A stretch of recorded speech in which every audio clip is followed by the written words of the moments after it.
vya thamani. Kwa mahali ambapo kuna vitu vya thamani, huwa tunahitaji watu wanaoitwa watu gani? Kanisa, tunahitaji watu wanaoitwa watu gani? Kwa mlinzi anawekwa kulinda kitu cha thamani. Kama bado tuko pamoja, tuseme amen. Kwa hiyo na sisi kama Wakristo tumebeba vitu vya thamani sana. Tumebeba vitu vya thamani sana. Na ndio maana Biblia mara zote inatusisitiza kwamba linda sana ulicho nacho. Kwa nini tunatakiwa tulinde sana tulicho nacho? Kwa sababu tulicho nacho ni kitu cha thamani. Tulicho nacho ni kitu cha thamani. Wokovu tulio nao ni wokovu wa thamani. Haleluya. Mwambie jirani yako, linda sana wokovu ulio nao. Mwambie tena, linda sana wokovu ulio nao. Utakapoona kunawekwa mlinzi, ujue mahala hapo kuna vitu vya namna gani? Vitu vya namna gani? Vitu vya namna gani? Kama tuko pamoja unaweza kusema amen. Sasa kama kuna vitu vya thamani na tunahitaji tupate mlinzi, hatuwezi tukamchukua mtu yoyote. Ni lazima tuwachukue watu wenye vigezo, watu ambao wana vigezo vya kuwa walinzi.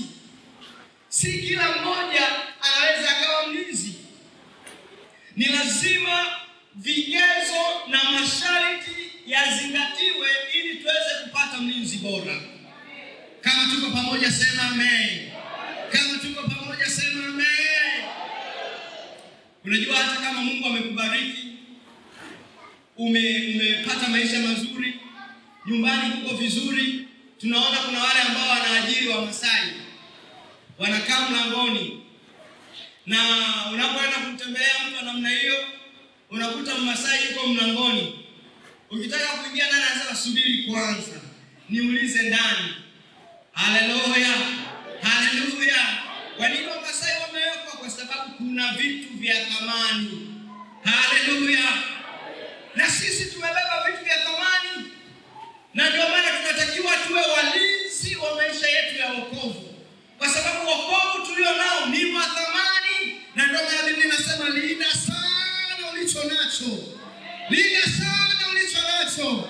Linda sana ulicho nacho. Kwa sababu tulicho nacho ni cha thamani katika jina la Yesu. Kama tuko pamoja sema amen. Mwambie jirani yako ulicho nacho ni cha thamani. Mwambie tena jirani yako ulicho nacho ni cha thamani. Mwambie tena wokovu ulio nao ni wa thamani. Mwambie tena wokovu ulio nao ni wa thamani. Kama tunakubaliana wote kwamba wokovu tulio nao ni wa thamani sema amen. Unajua kupata wokovu tulio nao ilimlazimu Yesu aache enzi. Akaacha kila namna ya kufanana na Mungu. Akashuka, akachukua namna ya utumwa. Akaanza msalabani kwa ajili yangu na wewe. Akamwaga damu na maji kwa ajili yangu na wokovu tulio nao ni wa thamani. Kama tuko pamoja sema amen. Sasa lazima kuwe na vigezo vya kumpata mlinzi. Hauwezi ukamchukua mtu yoyote tu umwokota ukamweka kuwa mlinzi nyumbani kwako. Ukikosea vigezo, ukikosea masharti, utapata mlinzi feki. Sema mlinzi feki. Mlinzi feki. Kama tuko pamoja sema amen. Tunakwenda kuangalia vigezo 4 au sifa 4 za mlinzi bora. Sifa 4 za mlinzi bora. Sifa ya kwanza, mlinzi lazima awe na uwezo wa kuona vizuri. Mlinzi lazima awe na uwezo wa kuona vizuri. Mlinzi lazima awe na uwezo wa kuona vizuri. Nafikiri wote ni mashahidi, tunaweza tukakubaliana pamoja.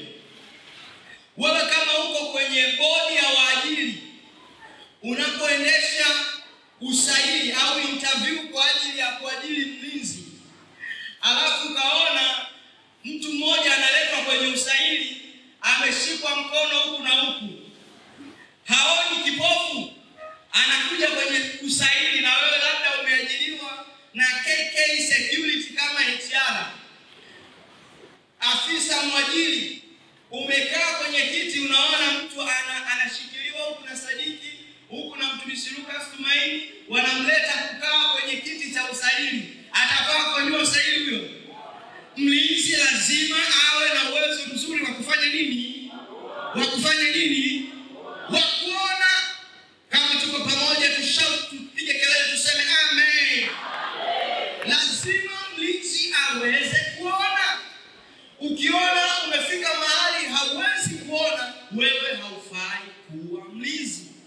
Hata kama kweli umejaza kifua na huku kumejaa, unabeba vyuma, inawezekana ni miaka 10, una nguvu kweli kweli, unaweza kunyanyua hata chuma cha kilo labda 150. Kama hauwezi kuona, haufai kuwa mlinzi. Kama hauwezi kuona, haufai kuwa mlinzi. Kwa hiyo ili uweze kuwa mlinzi bora, lazima uweze kufanya nini? Lazima uweze kufanya nini kanisa? Lazima uweze kufanya nini kanisa? Twende tukasome maandiko. Bwana, tusome maandiko. Lazima uweze kuona. Kitabu cha pili cha Samueli 13:34. Kitabu cha pili cha Samueli 13 na mstari wa 34.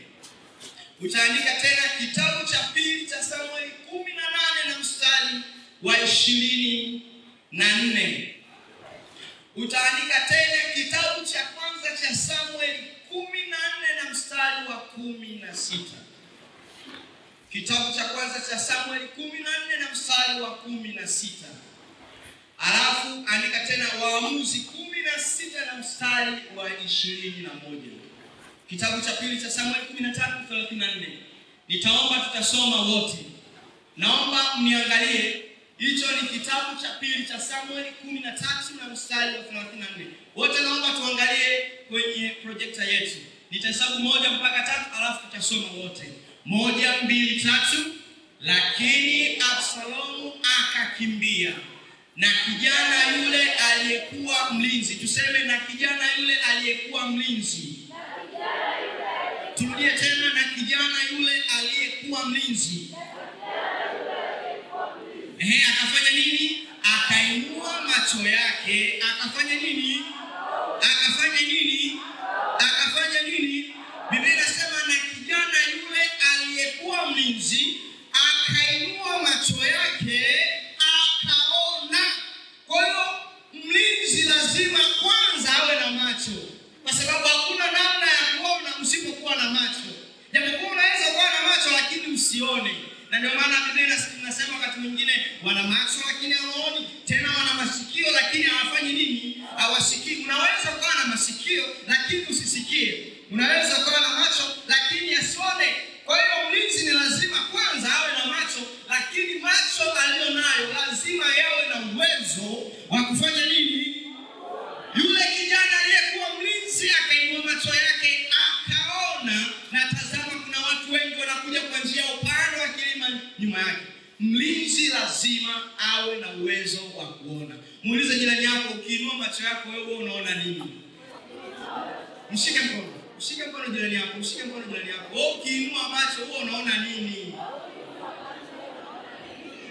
Wengine wanaona giza, wengine wanaona nyota, lakini leo upokee kuona katika jina la Yesu. Upokee kuona katika jina la Yesu. Upokee kuona katika jina la Yesu. Lazima uweze kuona. Kitabu cha pili cha Samueli 18:24. Kitabu cha pili cha Samueli 18:24. Kitabu cha pili cha Samueli 18:24. Lazima uwe na macho yanayoona. Tena yawe yanaona vizuri. Yawe yanaona vizuri. Usiende lindo umevaa miwani, ukakimbia miwani kadondoka, ukashindwa kuona hata njia ya kupita. Tusome kitabu cha pili cha Samueli 18 na mstari wa 24. 1, 2, 3. Basi Daudi alikuwa ameketi kati ya malango mawili. Mlinzi akapanda juu dari ya lile lango hata ukutani. Akainua macho yake, akafanya nini? Akaangalia. Haleluya.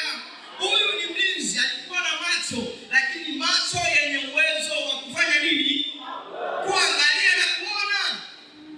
Unapokuwa mlinzi ni lazima uwe na macho yanayoona. Kuna macho ambayo yana vitoto. Wangapi washaye kuona watu wana macho lakini yana vitoto hapa katikati iliduara? Haufai kuwa mlinzi.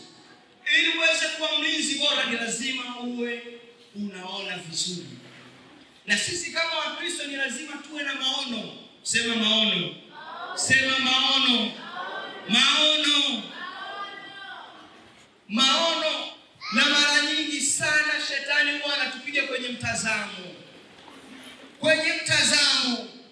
Shetani huwa anatupiga kwenye mtazamo. Lakini mchana wa leo Mungu akaweke mtazamo chanya katika maisha yetu ya wokovu katika jina la Yesu. Mungu akaponya macho yetu yaweze kuona tena. Mtazamo. Ni lazima tuweze kuona. Pasipo kuwa na maono, tusipoweza kuona, hatuwezi kuwa walinzi bora. Twende andiko lingine. Tufungue kitabu cha kwanza cha Samueli 14:16. Kitabu cha kwanza cha Samueli 14:16. Kitabu cha kwanza cha Samueli 14:16. Biblia inasema, nao wale walinzi wa Sauli huko Gibea ya Benyamini wakaangalia. Wakafanya nini? Biblia inasema maana yake hawa walinzi walikuwa na macho. Kwa hiyo sifa ya kwanza ya mlinzi ni lazima awe na macho.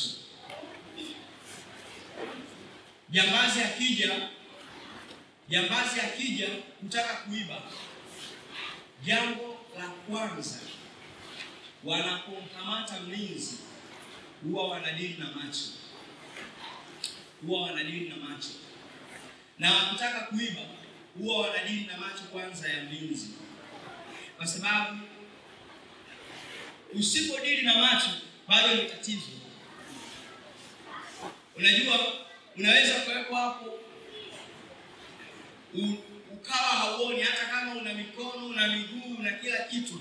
Kama hauoni, mtu anaweza akaingia huko ndani na akachukua chochote. Si unaelewa? Ili uweze kugundua kwamba kuna kitu kibaya kinaingia, ni lazima kwanza uwe na nini? Kwa hiyo mlinzi anapokutwa lindoni, maadui wamekuja, jambo la kwanza adui anapotaka kukudhibiti wewe mlinzi, kushughulika na wewe, anadili na macho. Mshike mkono jirani yako, mwambie adui huwa anadili kwanza na macho. Mwambie tena jirani yako, adui huwa anadili kwanza na macho. Wapentekoste hawaamini. Fungua Waamuzi. Twende Waamuzi 16:21. Waamuzi 16:21. Tunamwona Samsoni ambaye alikuwa ni mwamuzi na aliwasaidia sana Waisraeli walipokuwa wakionewa na Wafilisti. Biblia inasema Samsoni alikuwa anawachapa Wafilisti kweli. Na walitafuta namna ya kumkamata Samsoni, wasiweze. Wakamtumia dada mmoja anaitwa Delila. Tuseme Delila. Lakini Delila alipofanikiwa kumuingiza Samsoni kwenye 18, Wafilisti walipokuja, hawakumkata miguu, hawakumkata mikono, hawakumkata masikio, hawakumsona mdomo. Cha kwanza walichokifanya ni hiki hapa. Biblia inasema Waamuzi 16:21, Wafilisti wakamkamata. Tunaweza tukasoma wote? 1, 2, 3 twende. Wafilisti wakamkamata, wakang'oa macho. Mimi nilifikiri walitoboa, kumbe waling'oa. Adui akija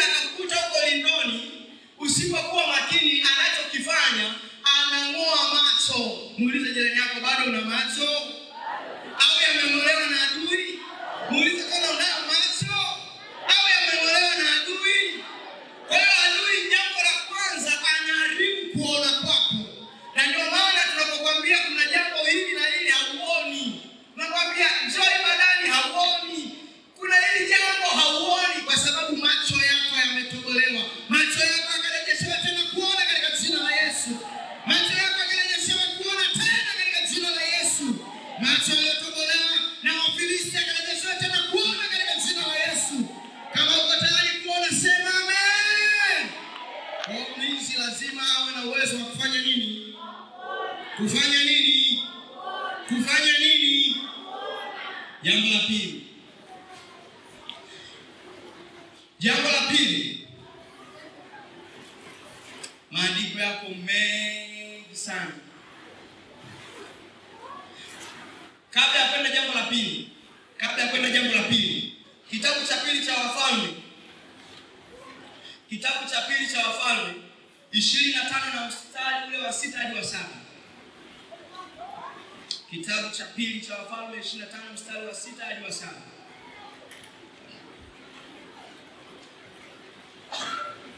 Tayari? Naomba tusome wote, 1, 2, 3.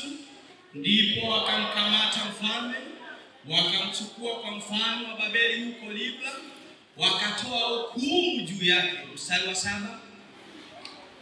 Wakawaua wana wa Sedekia mbele ya macho yake, wakampofusha macho. Nani?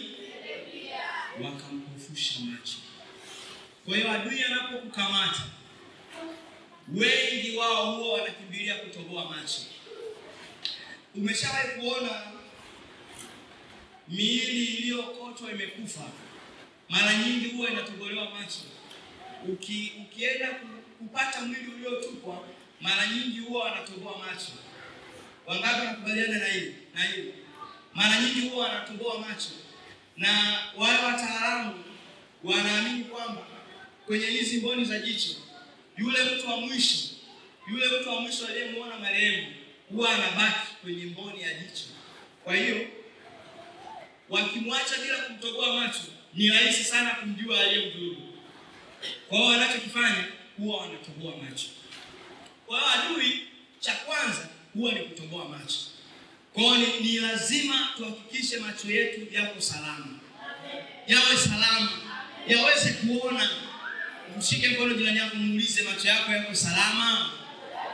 Mbona hata kwenye ibada unalala hapa sasa hivi?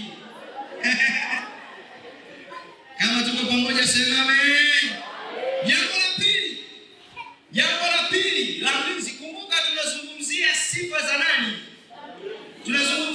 za nani? Ukimuona mtu anakuja kwenye interview na magongo, anataka kazi ya ulinzi, anafaa?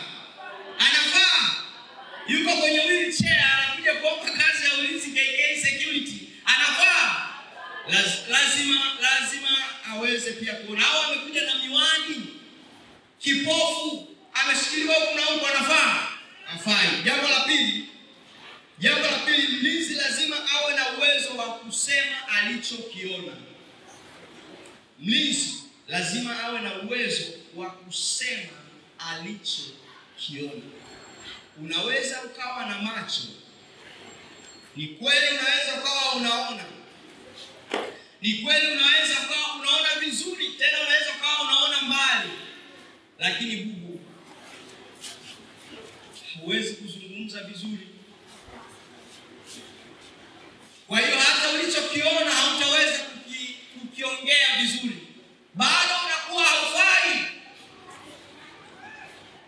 Umeona hatari, lakini hauwezi kusema. Umeona maadui wanakuja, unachukua simu, unapiga kwa bosi wako, unaanza baba. Hawaelewi, wanataka uweze kusema kwamba nimeona gari namba T hiyo linakuja, naomba msaada. Hata kama unaona vizuri, lakini bado unatakiwa uwe na uwezo wa kusema kile ulichokiona. Kama bado tuko pamoja, sema amen. Kama tuko pamoja, sema amen. Sifa ya kwanza, lazima uwe na uwezo gani? Wa kuona. Sifa ya pili, lazima uwe na uwezo wa kusema kile ulichokiona. Hata kama unaweza kuwa na macho, lakini ukiwa na tatizo katika kuongea, bado wewe ni mlinzi usiyefaa. Kitabu cha pili cha Wafalme 9:17. Kitabu cha pili cha Wafalme 9:17.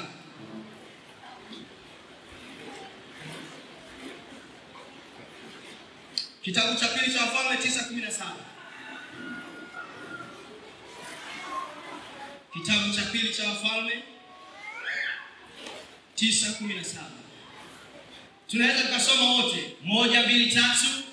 Basi mlinzi alikuwa anasimama juu ya mnara wa Yezreeli, akaliona lile kundi la watu wa Yehu. Akaliona lile kundi la watu wa wapi? Cha kwanza alianza kufanya nini? Jambo la kwanza alianza kufanya nini? Ni hakika walikuwa wanaona, lakini akafanya nini tena? Yehu alipokuwa akija, alafu mlinzi akafanya nini? Akasema. Una uwezo wa kuona ni sawa, lakini lazima uweze kusema. Muulize jirani yako, wewe ni bubu au unaweza kuzungumza? Anasemaje?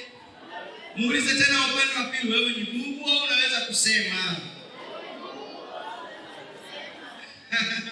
Kama wote tunaweza kuzungumza, sema amen. Kama wote tunaweza kusema, sema amen. Kwa hiyo lazima tuweze kusema kile tulichokiona. Hivyo sisi ni Wakristo, katika ulimwengu wa roho tunaweza tukaonyeshwa mambo, kwamba mambo fulani hayaendi vizuri, mambo fulani yameenda ovyo, mambo fulani hayako sawa. Sisi kama watoto wa Mungu ni lazima twende mbele za Mungu, tumwambie Mungu, kuna jambo hili haliko sawa, kuna mambo haya hayako sawa. Kuzungumza maana yake tunapokwenda mbele za Mungu, tunaanza kuongea na Mungu. Mungu, fanya hili. Mungu, tunaomba ufanye na hili. Katika ulimwengu wa roho nimeona haliko sawa, unakwenda kusema na baba yako. Kama tuko pamoja, sema amen. Ni lazima tuwe na uwezo wa kusema. Maana yake sisi Wakristo tunatakiwa tuwe watu wa maombi, wa kumlilia Mungu, wa kueleza shida zetu kwa Mungu. Ni lazima tuweze kusema. Sasa kama hauoni, hautaweza kusema ulichokiona kwa sababu hauoni. Lakini pia kama unaona, unaweza ukaona alafu ukawa na shida ya kutokusema, hautaweza kueleza ulichokiona. Kwa hiyo ni lazima uwe na sifa hizi mbili. Cha kwanza, uwe na uwezo wa kuona, lakini jambo la pili, uwe na uwezo wa kusema kile ulichokiona. Kama tuko pamoja, sema amen. Tuseme tena amen. Tuseme tena amen. Tuangalie Isaya 21 na mstari wa 6.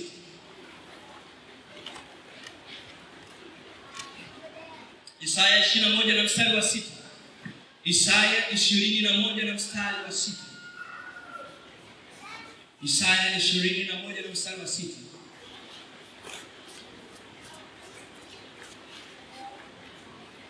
Isaya 21 na mstari wa 6. Naomba tusome wote. 1, 2, 3. Maana Bwana ameniambia hivi: enenda, weka mlinzi aonayo na afanye nini? Aonayo na afanye nini? Aonayo na afanye nini? Aonayo na afanye nini? Unaweza kutangaza usipokuwa na uwezo mzuri wa kusema. Tunaenda kupinga roho ya mabubu PCT katika jina la Yesu. Kila aina ya roho ya ububu tunaseta katika jina la Yesu. Ni lazima tuweze kuzungumza yale tuliyoyaona. Bwana Yesu asifiwe. Ukimwona mtu aje kwenye maombi Ijumaa, maana yake hiyo wiki hajaona chochote, usimlaumu. Usimlaumu, hajaona chochote, kwa hiyo hana cha kuzungumza alichofanya nini? Mbona mnaanza kuniangalia kwa huruma? Ndio tunaendelea na somo. Mwambie jirani yako tunaendelea na somo. Kwa hiyo tusipokuona Ijumaa kuja kumwambia Mungu, maana yake hakuna chochote ulichoona, si ndio?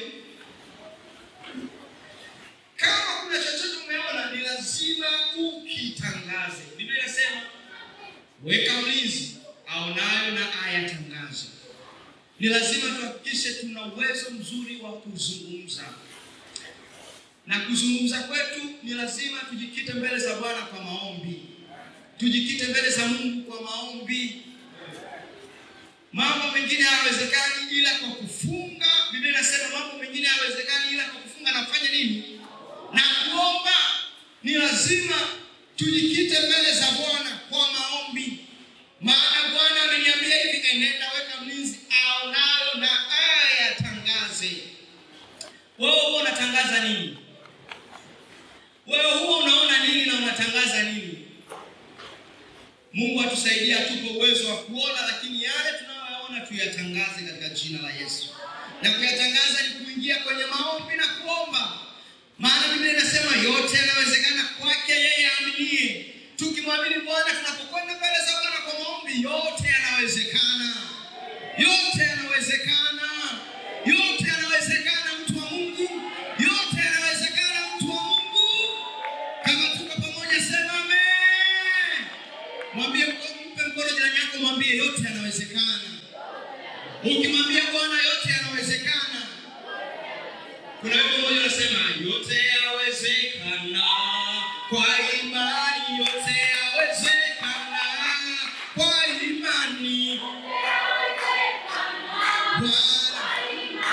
Yote yawezekana kwa imani. Yote yawezekana kwa imani. Yote yawezekana kwa imani.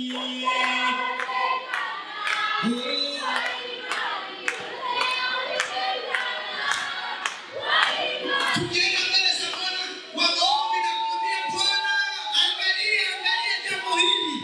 Bwana yuko tayari kufanya katika maisha yetu. Bwana yuko tayari kubadilisha historia ya maisha yetu. Bwana yuko tayari kutuinua tena. Bwana yuko tayari kubadilisha majina tulionayo. Wengine wameitwa tasa, wengine wameitwa wajane, wengine Bwana yuko tayari kubadilisha historia. Haleluya. Kama tuko pamoja sema amen. Sema amen. Nipige kifuani sema Bwana yuko tayari kubadilisha historia yangu. Sema tena Bwana anaweza kubadilisha historia yangu. Rudia tena Bwana yuko tayari kubadilisha historia yangu. Anachotaka uende kuyatangaza ulioyafanya nini? Ulioyafanya nini? Ulioyafanya nini? Ulioyafanya nini? Kama unaona wewe ni tasa, wewe ni tasa, huwezi kuzaa, nenda kumwambia Bwana, natamani mwaka huu uwe mwaka wa kubarikiwa watoto wa kiume na wa kike katika jina la Yesu. Haleluya, haleluya. Haleluya, haleluya. Haleluya, haleluya. Yote yanawezekana kwake yeye. Unaona nini? Unaona nini? Unaona nini? Mshike kwa jirani yako mwambie unaona nini? Unaona nini? Mwambie tena huo unazungumza nini? Sikiliza, ngoja nikufundishe mbinu moja. Kuwa mtu wa kuzungumza mambo yanayowezekana peke yake. Kinywa chako kiwe kinywa cha kuzungumza mambo yanayowezekana. Hata kama unaona hali ni nzito, ni ngumu, mambo hayaendi, lakini Biblia inasema ninaweza mambo yote katika yeye anitiaye nguvu. Biblia inasema nijapopita katikati ya bonde la uvuli wa mauti, sitaogopa mabaya. Sitaogopa mabaya. Sitaogopa mabaya. Sitaogopa mabaya. Biblia inasema adui atakuja kwa njia moja, lakini atatawanyika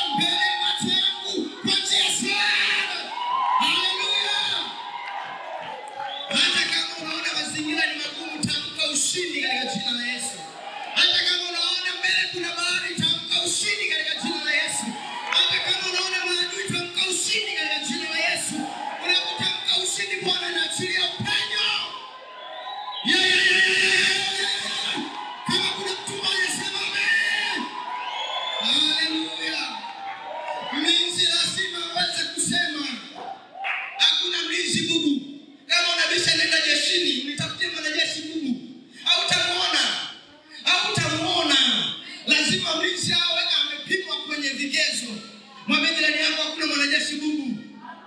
Mwambie tena hakuna mwanajeshi bubu. Mwanajeshi lazima aweze kuzungumza vizuri. Haleluya. Ushawahi kumwona mwanajeshi mwenye kigugumizi? Nitafutie nitakununulia supu. Nitafutie nitakununulia supu. Mlinzi lazima awe amepigwa kwenye vigezo. Awe amepigwa kwenye vigezo. Lazima awe na uwezo wa kuona lakini kusema yale aliyoyaona. Na sisi tunapokwenda mbele za Bwana kumwambia Bwana tunaamini Mungu wetu ni mwaminifu. Hatatuacha, hatatupungukia katika jina la Yesu. Naomba niame hii point. Nisikae sana hapa. Jambo la tatu. Mlinzi bora lazima aweze kutumia miguu yake vizuri. Mlinzi bora lazima aweze kutumia miguu yake vizuri. Kitabu cha pili cha Samueli 18:24. Kitabu cha pili cha Samueli 18:24. Ni kweli unaweza kuwa na macho anaoona. Ni kweli unaweza ukawa unajua kuongea vizuri. Lakini ukiwa na kasoro kwenye miguu, jirani yako mwambie jirani yako bado tatizo. Mwambie tena jirani yako hilo bado tatizo. Ni kweli una uwezo wa kuona, una macho, tena una macho makubwa kama ya mbuni. Unaona ndio. Una mdomo mkubwa kama wa shajabu, unaweza kuongea kila kitu, lugha zote unaweza kuongea. Lakini kama una matatizo ya miguu, bado tatizo. Mwambie jirani yako bado tatizo. Mlinzi anaingia lindo na magongo.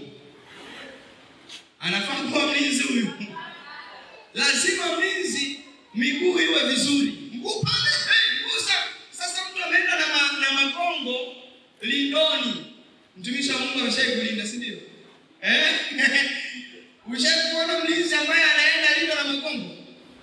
Hakuna. Na mimi nilisoma shule ya jeshi. Shule ya jeshi, ninawaibia siri. Ukienda kufanya interview kwa mwanajeshi, wanakwambia cha kwanza vua hata miguu yako. Unaingiza miguu yako kwenye beseni la maji. Alafu ukija ukanyaga hapa, ukiachia hivi, watajua wewe una miguu ya bata au una miguu ya namna gani. Ukiwa na miguu ya mfano wa bata, wewe haufai. Maana huwezi kwenda mwendo wa mbali. Wewe utatoka hapa na hapo Tegeta kwa ndefu unaanza kuhema ulimi mpaka huku kama tai ya mzee Samson. Haufai. Lazima uwe na uwezo wa kutembea vizuri. Wanakagua hadi miguu. Hivi unajua walinzi wanakagua miguu kwa jeshini. Si ndio? Wanakagua huyu vipi yuko vizuri? Mchaka ruka. Wakiona miguu iko vizuri wanasema huyu yuko vizuri. Haleluya. Haleluya. Lazima miguu iwe vizuri. Haleluya. Ni kweli una macho, unaona vizuri, una mdomo, unaongea vizuri, lakini miguu ikiwa na changamoto, bado tatizo. Bado haufai. Bado tatizo. Halo, kama tuko pamoja sema amen. Sasa miguu huwa inatusaidia kupiga hatua. Inatusaidia kutoka eneo moja kwenda lingine. Sasa unaweza kumuona Mkristo yuko kanisani. Kuanzia alipoingia kanisani mwaka 1970, bado yuko vile kuomba hawezi. Tena ukimwambia ombe chakula anailisha ibada. Ukimwambia ailisha ibada anaombea mpunga ule unaofuna huko Morogoro. Ukimwambia hawezi huko vile. Tatizo ni nini? Lakini mtu ambaye anakuwa na akawa na miguu vizuri, anapotaka kuama, unaona anapiga hatua.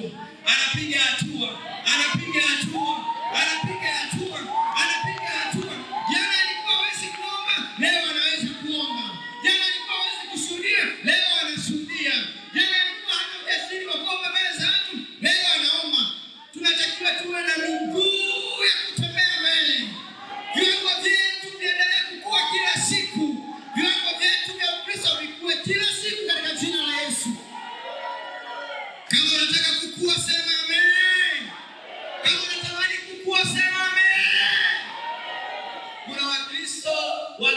Jumapili mpaka Jumapili.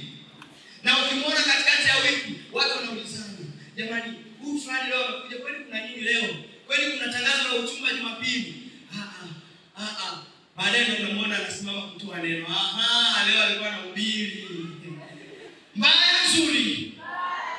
Ni lazima tunapokuwa na miguu, maisha yetu yabadilike. Tuone tunapiga hatua. Miguu inatusaidia kutoka eneo moja kwenda eneo lingine. Tunapokuwa ni Wakristo tumekomaa, ni lazima tuhakikishe maisha yetu ya kiroho yanakuwa kila siku. Yanapanda kila siku, na ni jukumu lako na langu. Kama tuko pamoja sema amen. Kitabu cha pili cha Samueli 18:24. Basi Daudi alikuwa ameketi kati ya malango mawili. Mlinzi akapanda hata ndani ya lile lango. Tuseme mlinzi akapanda juu hata ndani ya lile lango. Kwanza hapa tunaona mlinzi ana uwezo wa kupanda mpaka juu ya dari. Unaweza kupanda juu ya dari na magongo? Labda wewe ulichezea mazingaombwe. Lakini ili uweze kupanda juu ya dari, ni lazima uwe vizuri, miguu yako iwe vizuri. Lakini pia ile andiko linaonyesha kwamba huyu mlinzi aliweza kutoka kiwango cha chini, akaendelea kupanda mpaka akaenda juu ya dari. Sikiliza. Na sisi tuna uwezo wa kupanda. Tukiwa na miguu vizuri, miguu naweza nikasema ni imani. Tunapokuwa tunamwamini Mungu katika wokovu wetu, imani yetu inaendelea kuzaa matunda, tunaendelea kukua kila siku. Na ndio maana Biblia inasema pasipo imani haiwezekani kumpendeza Mungu. Imani yetu ikakue katika jina la Yesu. Imani yetu ikakue katika jina la Yesu. Tukaongezeke imani katika jina la Yesu. Biblia inasema Yesu akawaambia, hata mngekuwa na imani ndogo kama chembe ya haradali, mngekuwa na uwezo wa kuambia huu mlima ung'oke ukatupwe baharini. Sikiliza, mambo mengine makubwa hayawezekani mpaka tuhakikishe tumekuwa katika jina la Yesu. Lazima tuhakikishe tunakuwa, na kukua kwa Mkristo ni uamuzi wa Mkristo mwenyewe. Hii ndio tofauti ya kukua kwa mtoto wa kawaida na Mkristo ambaye ameamua kuokoka. Na ndio maana haitutishi uko kanisani kwa miaka mingapi. Anaweza akaingia mtu akawa na mwaka mmoja na akawa na viwango vikubwa vya kiroho, kwa sababu ameamua kukua. Anajitoa katika maombi, anajitoa kusoma neno, anajitoa kwenye kila kitu, anajitoa kwa kumaanisha. Lazima mtu akue katika jina la Yesu. Na mimi nakuombea ukakue katika jina la Yesu. Nakuombea ukakue katika jina la Yesu. Kama tuko pamoja sema amen. Kuwa na miguu, tukuone siku nyingine unatembea, unakuwa. Kama tuko pamoja sema amen. Mlango unakwenda. Kitabu cha pili cha Wafalme 9:17. Kitabu cha pili cha Wafalme 9:17.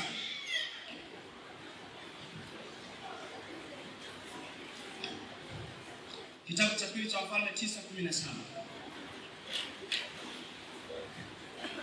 Biblia inasema basi mlinzi alikuwa anasimama juu ya mnara tawa. Mlinzi, wangapi wanajua minara ya simu? Labda ya simu. Wangapi wanajua minara ya simu? Hivi kuna mtu anaweza akapanda juu ya mnara wa simu asipokuwa na miguu? Inawezekana. Unajua duniani kuna mengi. Waswahili wanasema kutembea kwingi kuona mengi. Mimi nimeishia Tegeta mara nyingi. Inawezekana wenzangu nimetembea sana mkaona. Lakini hakuna uwezekano wa mtu kupanda kwenye mnara usipokuwa na miguu. Na katika maisha yetu ya kiroho hautaweza kukua usipokuwa na imani. Usipokuwa na miguu ya kiroho ambao ni imani. Na Biblia inasema imani pasipo matendo imefanya nini? Ni lazima uhakikishe unaifanyia kazi kile unachokiamini. Na unapofanya namna hiyo, kila siku utakuwa unakuwa. Kila siku utakuwa unakuwa. Kila siku unakuwa. Kila siku unakuwa. Kila siku unakuwa. Waimbaji wa Mission Singers wanasema tunatembea kifua mbele, tunaye. Utawezaje kutembea kama lazima uwe na miguu, hakikisha unapiga hatua kila itwapo leo. Na ndipo hapo tutaanza kuona mabadiliko. Kwamba huyu kijana mbona alikuwa hivi sasa hivi anatembea kwa imani. Haleluya. Haleluya. Lazima uwe na miguu ya kutembea. Naomba nikumbushe, jambo la kwanza tulisema mlinzi lazima awe na uwezo wa kufanya nini? Jambo la pili, mlinzi lazima awe na uwezo wa kufanya nini? Jambo la tatu, lazima mlinzi awe na uwezo wa kufanya nini? Awe na miguu ya kuweza kutembea. Jambo la nne, mlinzi lazima awe na uwezo wa kusikia vizuri. Lazima aweze kusikia. Nehemia 4:15. Nehemia 4:15. Fungua pia Ezekieli 3:17. Na karibia kumaliza, muda wangu unakwenda. Nehemia 4:15, Ezekieli 3:17. Nehemia 4:15. Changamoto moja ya kushindwa kuweza kusikia ni kwamba unaweza ukajikuta unapata matatizo wakati wa hatari. Ni kwamba kweli una macho, kweli unaweza kusema, lakini usipoweza kusikia inaweza ikawa ni changamoto. Ushawahi kumpigia honi kiziwi? Labda gari linakuja liko kasi, unasikia honi inapigwa, yaani kiziwi anavuka hana habari. Kwa ambao watakuwa wanashtuka na kushangaa na kutegemea ajali ni wale watu wenye nini? Wenye nini? Yaani lori linatoka huko Skanska liko 180. Dereva anajitahidi kupiga honi kama honi kiziwi. Na bahati mbaya tena ukawa kipofu. Hiyo imekula kwako. Tutakaobaki tunaumia na kupiga makelele ni wale tunaoona na kufanya nini? Nasema Mungu wangu huyu anakwenda. Mungu radi. Huyu ni mtakatifu huyo. Lakini wewe binafsi unajisikia raha tu. Siauoni na wala siausikii, unaona shwari. Ndivyo hivyo Wakristo leo. Wasiokuwa na uwezo wa kusikia wanaona kila kitu ni shwari. Asipokuja kuomba shwari, asiposoma Biblia shwari, asipokuja kanisani shwari. Ukimwambia mpendwa, kwa nini hauji kwenye tuko pamoja? Mtu wa Mungu, tuko pamoja. Tuko pamoja, mbona tukoona? Usijali, tuko pamoja mpendwa. Tuko pamoja. Mimi sinakwambia tuko pamoja. Wapo hawapo. Wapo hawapo. Wapo hawapo. Ambao hawaitikindo hawa, umwangalie jirani yako ambaye haitikindo huyo. Jamani, wapo hawapo. Jamani, mbona tukuoni kwenye kwaya? Tuko pamoja mpendwa. Tuko pamoja. Kamaliza. Yeye kila kitu anaona shwari. Jamani, mbaya nzuri. Ni lazima tuwe na uwezo wa kusikia. Pia tusikie sauti ya Bwana. Tuwe na uwezo wa kusikia sauti ya Bwana. Na mara nyingi baraka nyingi za Mungu huwa zinakuja kwa wale ambao wanasikia sauti ya Bwana. Si ndio? Ukisoma Kumbukumbu la Torati kama sijakosea, siku ulipanga ile ya 28 ile. Utakaposikia sauti ya Bwana. Hebu tulisome, siku ulipangilia ile. Naomba tuliangalie. Kumbukumbu la Torati 28.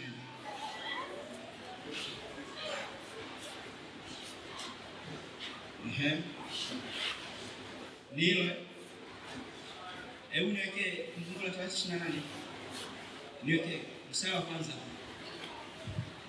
Itakuwa utakaposikia sauti ya Bwana Mungu wako kwa bidii kutunza kuyafanya maagizo yake yote ni kuagizayo leo, ndipo Bwana Mungu wako atakapokutukuza juu ya mataifa yote. Kumbe ili uweze kubarikiwa, cha kwanza ni lazima uweze kufanya nini? Sasa ni lazima uweze kufanya nini? Kusikia. Na kusikia haishii hapo. Utakapokuwa unasema jamani huyu mwanangu hasikii, jamani huyu mwanangu hasikii, inaweza ikawa haina maana kwamba huyu mwanao ni kiziwi. Anaweza kawa anasikia lakini asiatendee kazi anayosikia. Ndio maana nasema huyu mwanangu hasikii. Inatakiwa tunaposikia yale tunayoyasikia tuyaweke kwenye nini? Na ndio maana Biblia inasema itakuwa utakaposikia sauti ya Bwana Mungu wako kwa bidii kutunza, alafu inasema kuyafanya maagizo. Haleluya. Kwa hiyo ili tujue unasikia ni kipimo pale tu unapoambiwa ufanye jambo. Tukiona unafanya tunajua unafanya nini. Tukiona ufanye tunajua wewe ufanye nini. Muulize mwenzako, wewe ni kiziwi au unasikia? Muulize tena upande wa pili, wewe ni kiziwi au unasikia? Hapo muulize, kama wewe unasikia huo unatii maagizo yote? Anasemaje? Muulize, Ijumaa utakuja? Anasemaje? Haya, tunaweza tukapiga sensa ya viziwi dakika moja hapa. Mungu atusaidie katika jina la Yesu. Mungu atusaidie katika jina la Yesu. Hata wale ambao hawawezi kusikia wakasikie katika jina la Yesu. Wale wasioweza kuona macho yao wakafunguliwa wakaone katika jina la Yesu. Wale wasioweza kuongea wakaongee katika jina la Yesu. Wale wasioweza kutembea wakatembea katika jina la Yesu. Uamuzi ni wa kwako. Uamuzi ni wa kwako. Uamuzi ni wetu. Mungu hana shida, uamuzi ni wa kwetu. Pale utakaposikia sauti ya Bwana Mungu wako kwa bidii kutunza kuyafanya maagizo yake yote, ni kuagizao leo, ndipo Bwana Mungu wako atakapokutukuza juu ya mataifa yote. Wapi? Duniani.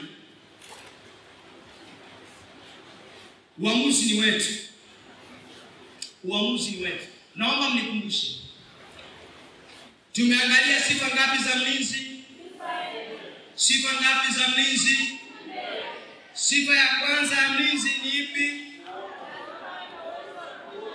Lazima awe na uwezo wa kuona vizuri. Unakumbuka kuna mtu mmoja aliponywa na Yesu, alafu baadaye Yesu akamwambia unaona? Akasema ninaona, lakini ninaona watu kama miti. Wewe hutaki kuona watu kama miti katika jina la Yesu. Unatakiwa kuona kitu halisi katika jina la Yesu. Unatakiwa kuona kitu halisi katika jina la Yesu. Mwambie jirani yako usione watu kama miti. Kuna wengine wananiangalia hapa wanasema hili gogo likakae. Mimi ni mtu katika jina la Yesu. Bwana akatupa macho ya kuona uhalisia wa mambo. Uhalisia wa mambo. Haleluya. Ngoja nitoke hapo. Tumeshaona vitu vinne. Jambo la pili, mlinzi lazima awe na uwezo wa kusema alichofanya nini? Alichofanya nini? Jambo la tatu, mlinzi lazima aweze kutumia miguu yake kwa namna gani? Vizuri. Na jambo la nne, mlinzi lazima awe na uwezo wa kusikia kwa namna gani? Vizuri kabisa. Haya, sisi kama Wakristo tunatakiwa tulinde nini? Nina dakika kama 5 zimebakia. Kuna mambo matatu sisi Wakristo tunatakiwa tulinde zaidi. Haya mambo tunatakiwa tulinde zaidi ya wake zetu. Wake zetu pia ni wa kulinda. Niko ukimwambia usimlinde mke wako wakati anaenda kumwoa Jumapili hakuelewi. Lakini kuna mambo matatu ambayo sisi tunatakiwa kuyalinda zaidi ya vitu vingine vyovyote. Jambo la kwanza ambalo tunatakiwa tuhakikishe tunalinda kwa nguvu zetu zote. Andika moyo. Andika moyo wako. Unatakiwa ulinde kwa nguvu zako zote. Andika Mithali. Mithali. Na dakika 5 tunamalizia. Mithali 4:23. Mithali 4:23. Mithali 4:23. Maunda fanya haraka. 4:23 Mithali. Andiko litakalofuata ni Mithali 13:3. Mithali 4:23. Hili ni andiko ambalo linajulikana. Tunaweza tukalisoma kwa kichwa.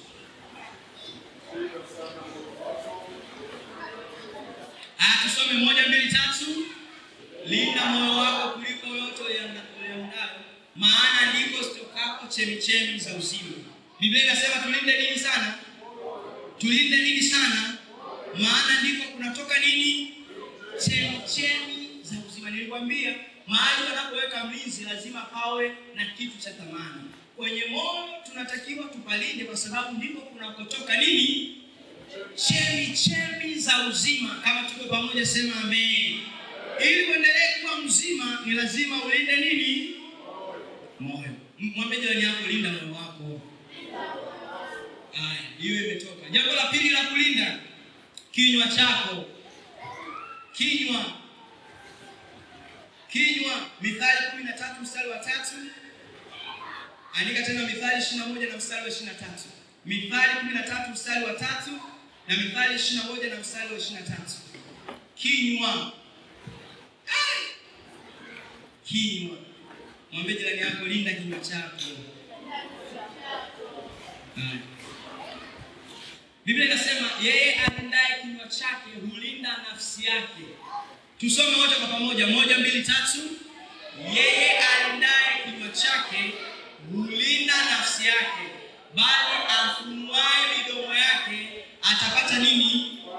Atapata nini? Kwa jambo la pili la kulinda ni kinywa.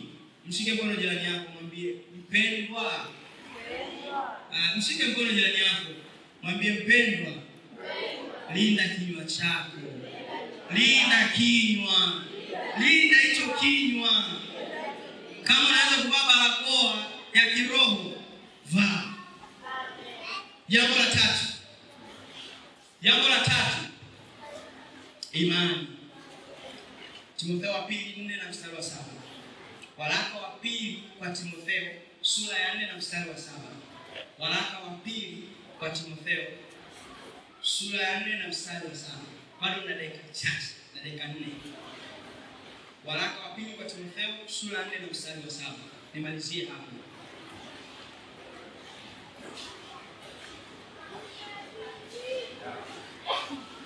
Biblia inasema nimevipiga vita vilivyo vizuri, mwendo nimeumaliza, na imani nimefanya nini? Huyu ni Paulo. Paulo aliweza kuvipiga vita vilivyo vizuri. Mwendo, miguu hapo.